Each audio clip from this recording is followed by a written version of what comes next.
I drag my aching body up the ladder to the F divided by V Northwind, my legs protesting each rung after 14 hours hauling nets. The Sitka harbor is quiet tonight, just the familiar creaking of wooden hulls against moorings and the distant bark of a sea lion. My shoulders burn as I roll them back, salt crusted at my hairline. Just need to log today's haul, then crash for 6 hours before tomorrow's early tide. I push open the cabin door, hand freezing on the weathered frame. Rachel hunches over my laptop, spine curving toward the screen with a focus she never bothers to give my actual work. Her slender fingers tap frantically at the keyboard, and beside her my fishing journal splayed open, pages carefully turned to reveal coordinates penciled in my cramped handwriting. "What are you doing?"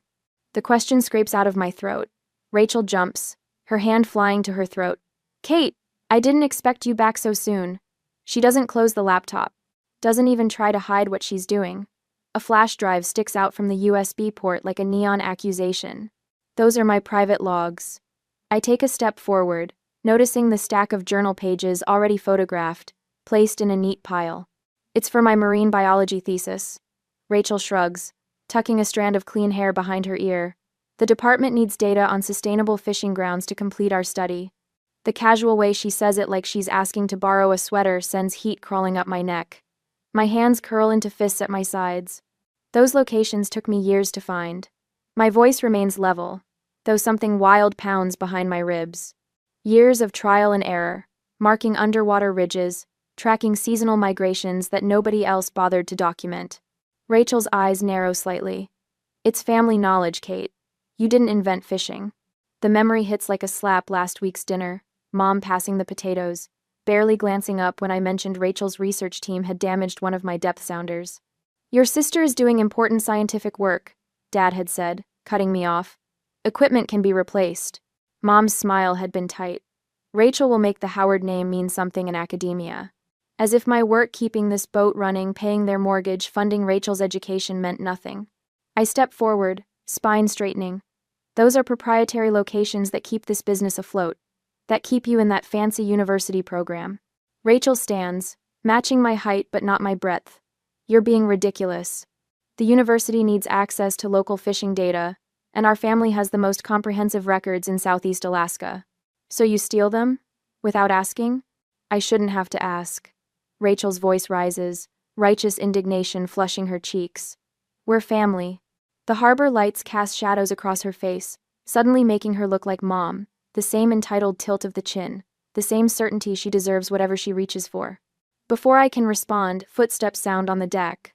Mom and Dad appear in the doorway, their expressions shifting from smiles to concern when they register the tension crackling between us. "What's going on?" Dad's voice booms in the small cabin. Rachel turns to them immediately. "Kate's trying to block my research. She's acting like her fishing spots are trade secrets or something." Mom's hand finds Rachel's shoulder. "Honey, what do you need?" Not asking me what happened, not asking why I might be upset, just instantly circling the wagons around Rachel. She's copying my logs without permission. My voice sounds strange to my own ears. "That flash drive contains every productive fishing location I've mapped for the past 5 years. Dad's face hardens. "Kate, don't be selfish. This is for Rachel's future." The word selfish lands like a hook in my gut. How many times have I heard it? When I asked for new navigation equipment instead of funding Rachel's summer program. When I suggested Rachel could work deck shifts to learn the business. When I dared suggest my future mattered too. "Get off my boat." The words come out quiet but firm. "Now you're just being dramatic." Mom says, sighing, "I'll help you down." I move toward the door, shoulders rigid. "All of you."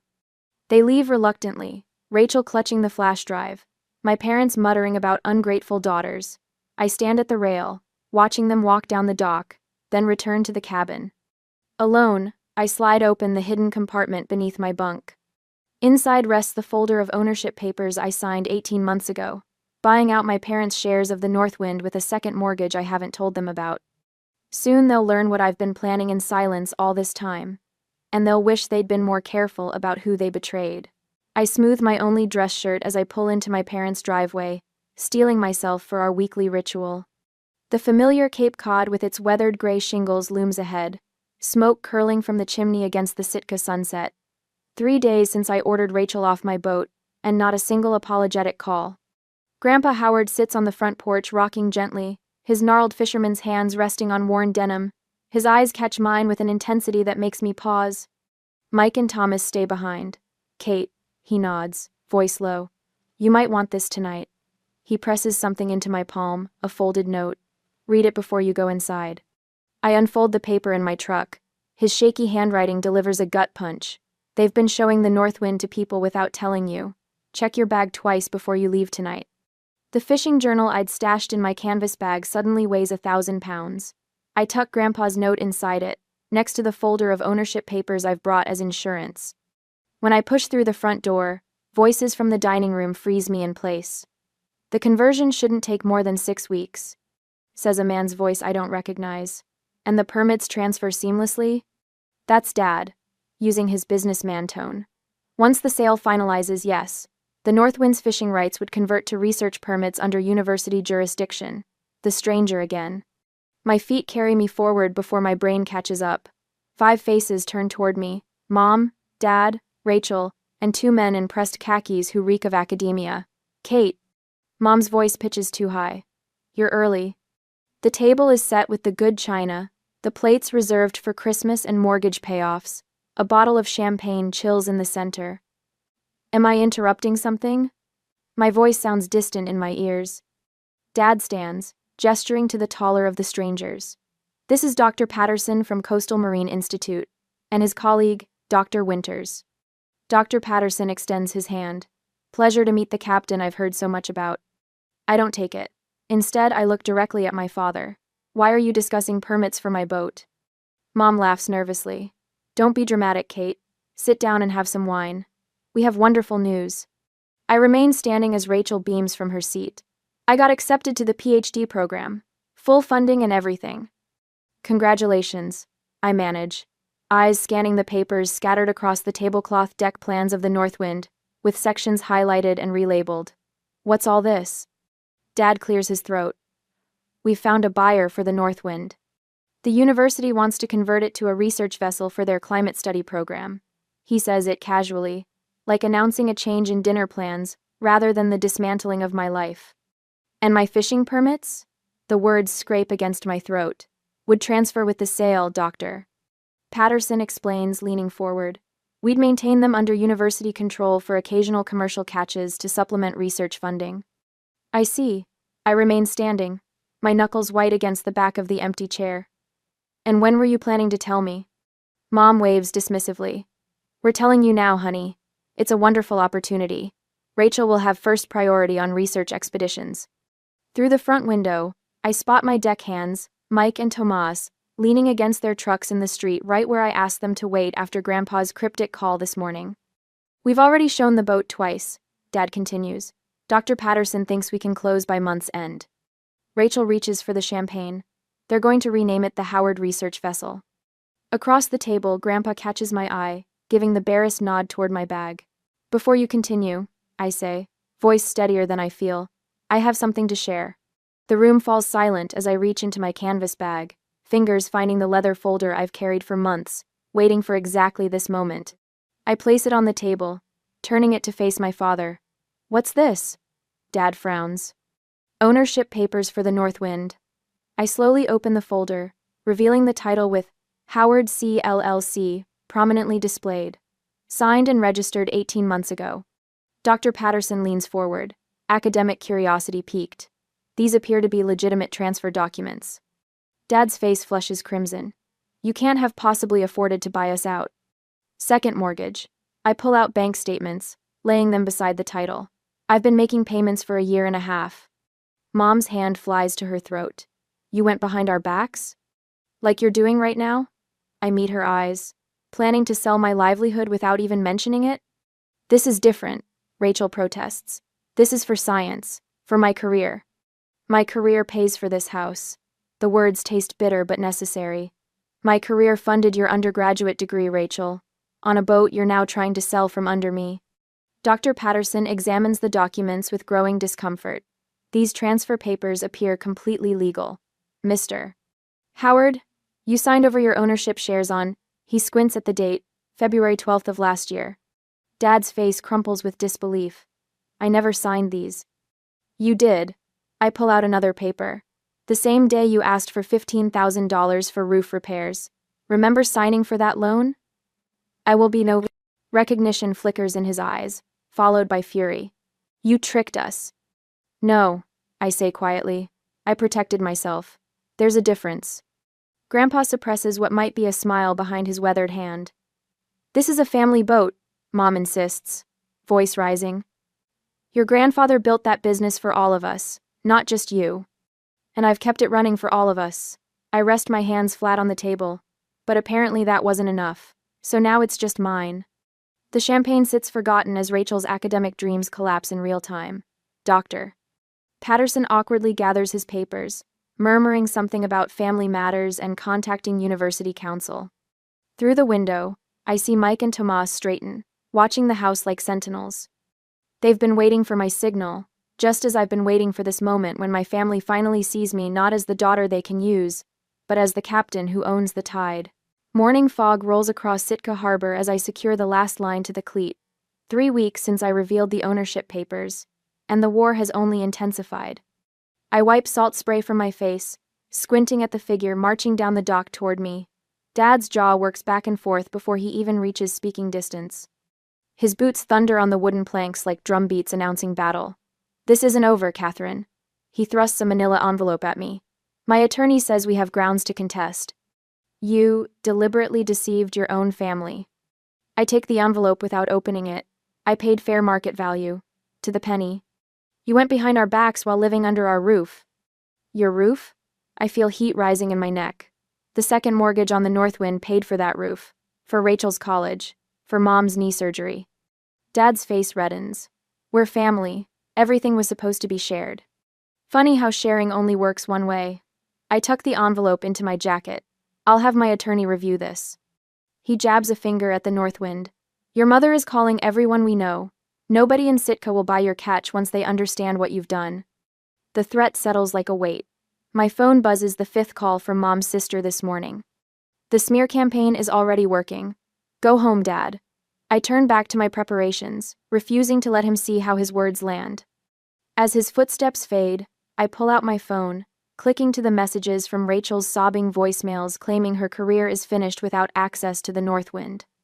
As if her entire academic future hinges on stealing my life's work.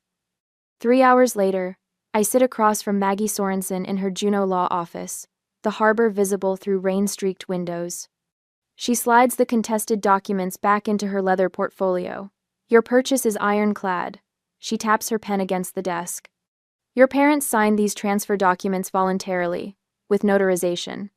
The fact they didn't realize you were the buyer behind Howard C. LLC is irrelevant. Relief loosens the knot in my chest. They're saying I manipulated them. Kate, you paid 20% above market value. Maggie's eyes narrow. If anything, they took advantage of you. Kate. I glance at my watch. I need to get back. We're heading out at dawn. One more thing. She slides a folder toward me. I confirmed your new moorage contract in Dutch Harbor. Processing plant manager there says your supply contract is secure whenever you're ready. The word whenever hangs between us. We both know it's becoming a question of when, not if. Back at the harbor, the familiar smell of salt and diesel usually centers me, but today the sight of Grandpa's truck in the parking lot quickens my steps. He sits on a piling, a wooden box beside him, watching gulls circle overhead. There's the captain. His weathered face creases into a smile as I approach. Not feeling much like one today, I settle beside him. Dad came by with legal threats. Grandpa snorts. James always thought a loud voice made him right. He pats the wooden box. Brought you something. Inside lies a stack of yellowed fishing logs, handwritten entries dating back 50 years. Coordinates, catches, weather observations, a lifetime of knowledge. Your grandmother used to say I loved these waters more than her. Grandpa's voice softens. She wasn't wrong, but she understood. It's in our blood. He taps the logs. I was saving these for whoever proved worthy. I knew from the time you were 10 and insisted on baiting your own hooks it was you. You're the true captain among them. My throat tightens. They don't see it that way. I fought my own brothers for the right to run our father's boat. He points toward the water. Those fights never end. They just change form. Every captain chooses between pleasing others and following their compass. From his pocket, he draws out a brass compass, the glass face scratched from decades of use. This guided me through 50 years of storms. He places it in my palm, closing my fingers around it. Navigate your own course, Katie girl. The metal warms against my skin as I nod, unable to speak. The confrontation comes Thursday morning, just as we're loading for a 3-day run. I spot them from the wheelhouse. Dad, Mom, Rachel, and 4 research assistants carrying equipment cases. My deckhands notice too. Mike steps onto the dock, arms crossed. Jaden and Thomas flank him without a word. The 3 form a human barrier between my family and the Northwind. We have a schedule to keep, Mike says, voice steady. Mom steps forward. This is a family matter. Step aside. We work for Captain Howard. Jaden doesn't budge, and she's on a tide. Rachel pushes past her assistants. Kate, you're destroying years of research. The university needs these waters. The university can fill out permit applications like everyone else. I call from the deck, the brass compass heavy in my pocket. Dad's face darkens as he turns to the research team. Load the equipment. She won't stop you. As the assistants move forward, I raise my hand. Step on my vessel without permission, and I'll have you arrested for trespassing. The harbor master appears, clipboard in hand. Is there a problem here? Dad wheels toward him. My daughter is blocking university research. We're filing an emergency injunction. Against the registered owner of the vessel? The harbor master checks his clipboard. Howard C. LLC has all permits in order. If you're not crew, you need to clear the loading area. Rachel's assistants exchange glances, slowly backing away. Mom's eyes fill with tears as she clutches Dad's arm. I feel a moment of wavering, then remember Grandpa's words about choosing my course. That night, I gather my crew in the galley. Steam rises from coffee mugs as I spread charts across the table. Dutch Harbor, the Bering Sea. New grounds, far from Sitka's watchful eyes. These contracts offer each of you 15% of the catch instead of 10. I slide the papers forward. I understand if this is too much family drama for anyone. Mike scans the document, then looks up. When do we leave? Dawn. I trace our course on the map with my finger, without looking back. Thomas raises his mug. To the Northwind. As they clink cups, I feel something unfamiliar rising in my chest. Not anger, not hurt, but liberation. Tomorrow, the horizon will open before us, and for the first time, I'll be truly at the helm of my own life. I think of the compass in my pocket, pointing toward something that was always mine to claim.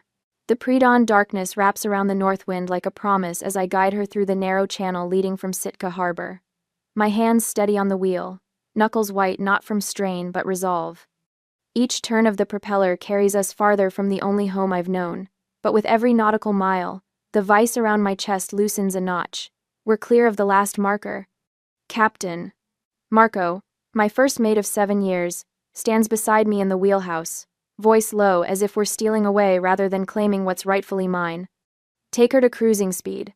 I nod, allowing myself to look back at the fading lights of Sitka. The town sleeps, unaware that the Northwind won't return to her usual slip. I didn't expect the sight to sting so much. The satellite phone on the console buzzes for the 3rd time in 20 minutes. Dad again. I let it ring until silence returns. They're gonna keep calling. Marco raises an eyebrow, the lines around his eyes deepening. Let them. I pull the throttle forward, feeling the deck rumble beneath my feet as the Northwind responds. The first genuine smile in weeks spreads across my face. We've got new grounds to find. The phone buzzes again before I finish speaking, this time with a text message alert. Coast Guard has been notified of vessel theft. Return immediately or face charges. The anger I've tamped down flares hot in my belly. I grab the phone, thumbs flying across the screen. Vessel documentation filed with Maritime Administration shows Howard C. LLC as sole owner. Try again, Dad. I forward the title documents to the harbor master and 3 other captains in the fleet. Insurance against whatever story my father's spinning on shore. Marco whistles low. Your dad playing the stolen boat card? Harsh. Not as harsh as trying to sell my livelihood out from under me. I tuck the phone away, focusing instead on the chart plotter, where I've marked our course to the Bering Sea grounds. New territory for the Northwind, but I've spent months gathering intelligence from other captains, studying current patterns, mapping underwater ridges where king crab gather.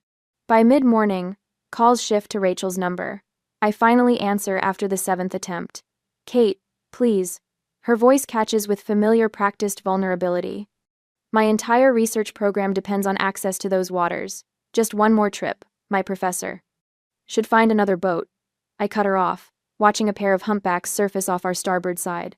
Or better yet, apply for proper research grants instead of stealing proprietary data. It's not stealing when it's family knowledge, Rachel protests, the entitled whine in her tone making my jaw clench. Family knowledge bought with my mortgage, my fuel, my labor. I take a deep breath. The Northwind is no longer available for Howard family use. Good luck with your thesis. I hang up, switching the phone to silent and tucking it into the galley drawer. Through the window, I watch Marco and the crew preparing crab pots on the deck, their movements synchronized from years working together. They all chose to come with me, even knowing it meant burning bridges with the Howard name in Sitka. By afternoon, the radio crackles with familiar voices. Captain Jensen of the Fortitude, then Bartlett on the Sea Witch. Heard you finally broke harbor lines, Howard. Jensen's gruff voice comes through. About damn time. About damn time. Your old man's been telling tales at the coffee shop, Bartlett adds. But seems the harbor master set him straight about who owns what. The Howards aren't making many friends today. Their support loosens something in my throat. I've known these men my whole life, watched them treat my father with deference while he leveraged the Howard name. Now they're choosing sides mine. 3 days later, we dropped pots in waters I've never worked before. The crew is quiet, tense, knowing everything rides on this haul.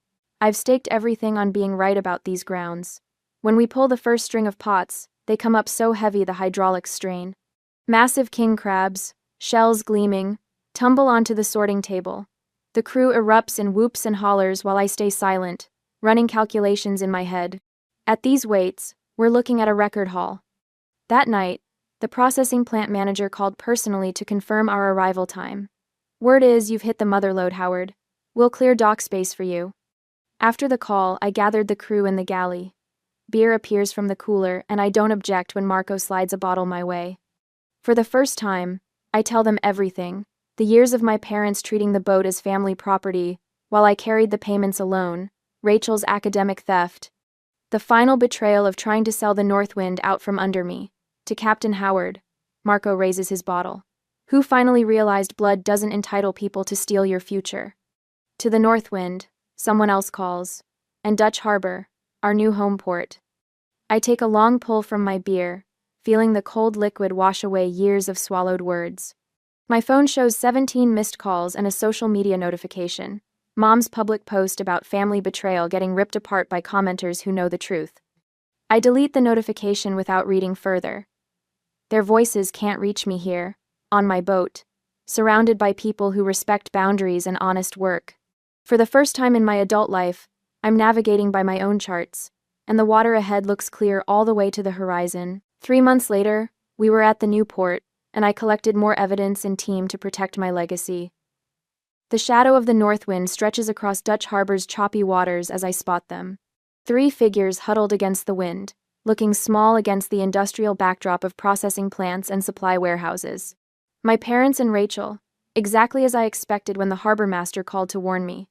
Captain, Mick says beside me, his weathered face creasing with concern. Want us to send them packing?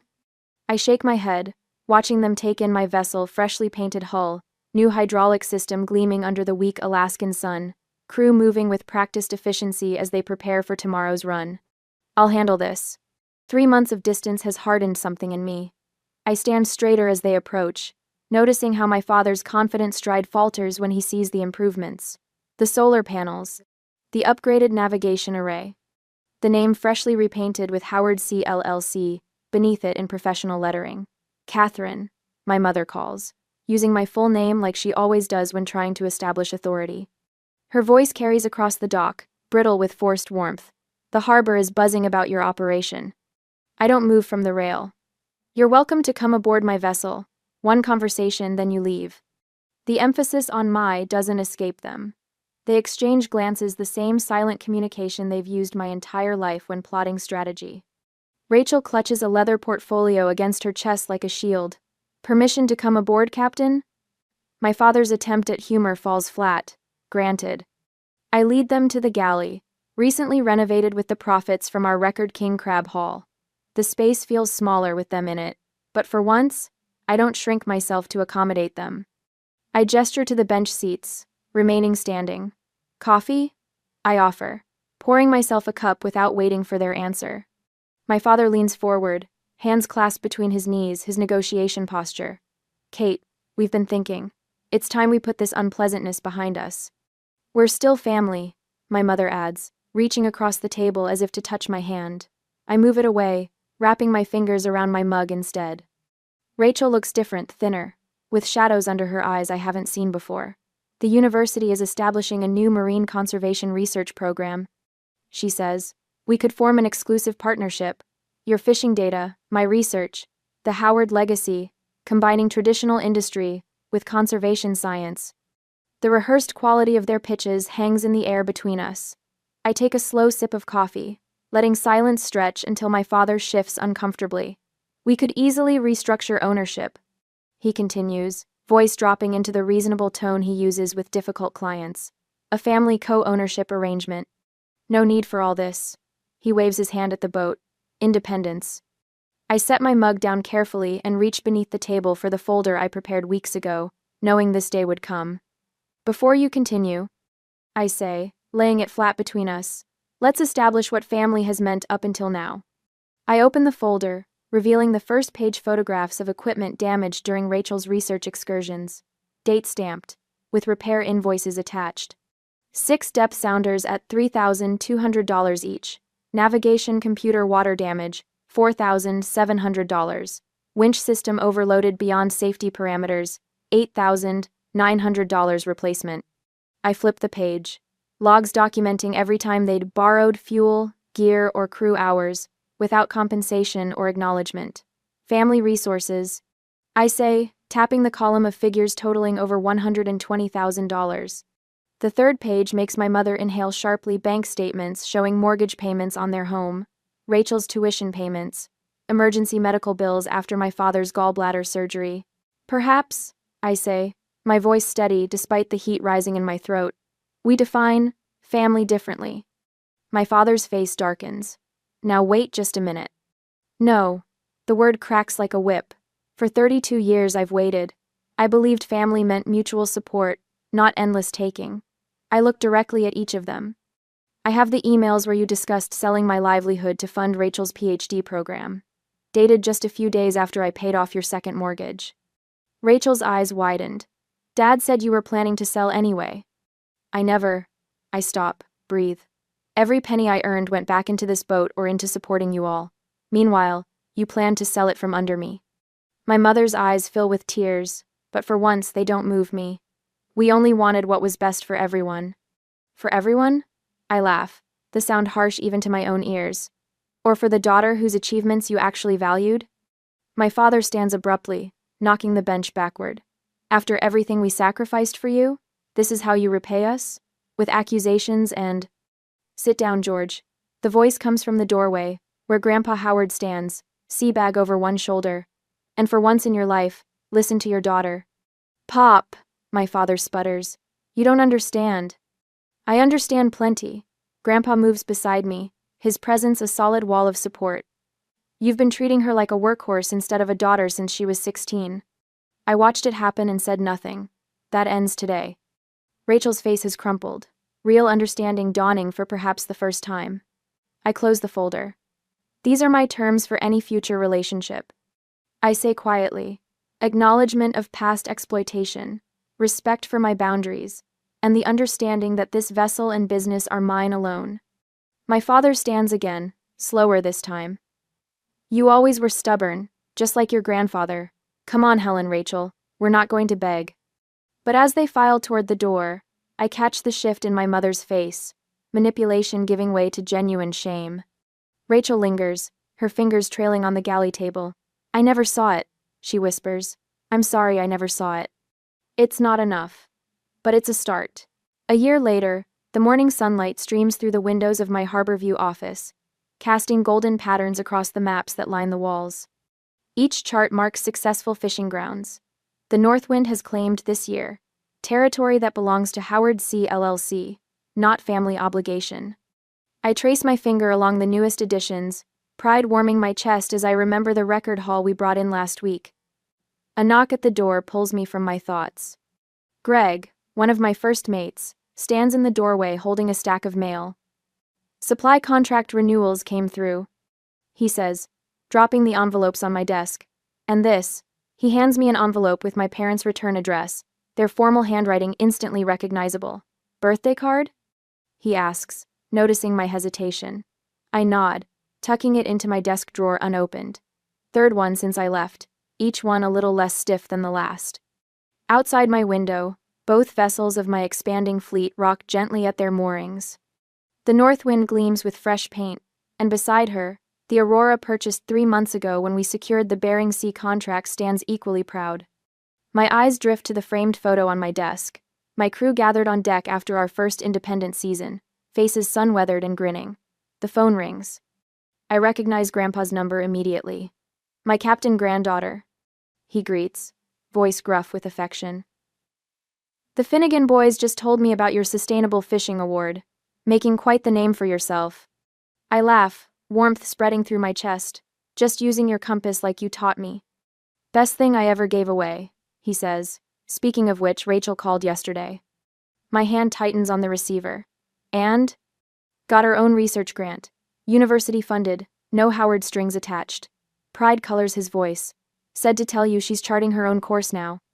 Something inside me loosens at his words. The weekly calls with Grandpa have become my truest family connection, a bridge back to what family should be. He never asks for anything except my stories. My therapist says that's how I'll know I'm healing when memories of what happened don't immediately spark anger. These days I think of my family with something closer to measured distance than rage. After hanging up, I grab my jacket and head down to the docks. The young woman waiting by the north wind stands straighter when she sees me, her eager expression barely masking her nervousness. Captain Howard? Her handshake is firm despite her anxiety. I'm Jessie Tanner. Thanks for considering my internship application. I study her 19, maybe 20, with calloused hands that tell me she's no stranger to hard work. Her family's small-scale operation has struggled since her father's accident last year. I recognize the look in her eyes, determination mixing with desperation, a willingness to work herself to exhaustion for family obligation. First rule, I say, unclipping Grandpa's compass from my belt and placing it in her palm. This stays with you during training. Not because you'll get lost, but because it reminds you to navigate by your own stars. Confusion crosses her face. Second rule, your worth isn't measured by what you give away. The words emerge from a place of hard-won wisdom. It took me 32 years to learn that. Understanding dawns in her eyes slowly, like sunrise over the Alaskan coastline. Back in my office later, I sign the last documents for our upcoming contract, our biggest yet. My signature flows more confidently now, no longer the hesitant scrawl of someone waiting for permission. Tomorrow we sail for new grounds. The community respect we've earned comes not from the Howard name, but from the integrity with which we operate. Sometimes I wonder if my parents understand what they lost wasn't just a boat, but the chance to know their daughter. The last light of day catches on the water as I step onto the north wind's deck. I run my hand along the familiar railing, feeling the solid weight of belonging. This vessel carries my future now, not my past. I look toward the horizon, where tomorrow's possibilities wait. The water stretches endless and bright, mine to navigate at last.